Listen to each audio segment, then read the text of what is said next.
आशनः अदृश्यो व्यक्तरूपश्च सहस्रयुनन्तयुध इष्टो विशिष्टशिष्टेश्च शिखण्डे नमुषो वृषः क्रोधः क्रोधकृत्कर्ता विश्वबाहुर्महेधरः अच्युतप्रतिदप्राणप्राणनो वासवानुजः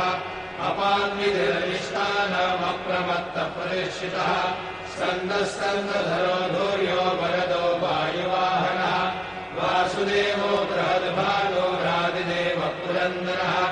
अशोरुद्धात्मा महाक्षो गरुडध्वजः अतुलश्चरमो भीमः समयज्ञो हविर्हरिः सर्वलक्षणलक्षण्यो लक्ष्मीवान् समितिज्ञयः निक्षरो रोहितो मार्गो हेतुर्नामोदरः सः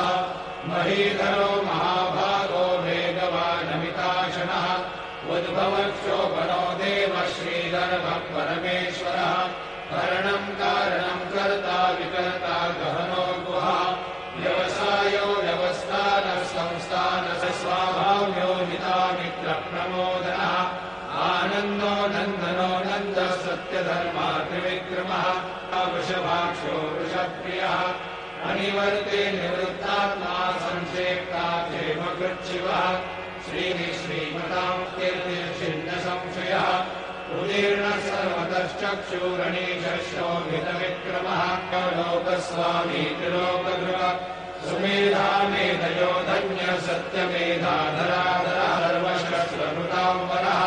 प्रग्रहो निग्रहो व्यग्रो नैकशृङ्गो गदाग्रजः जः भारवृत्तदितो योगी योगीशः सर्वकामदः आश्रमश्रमणक्षामः सुपर्णो वायुवाहनः यमः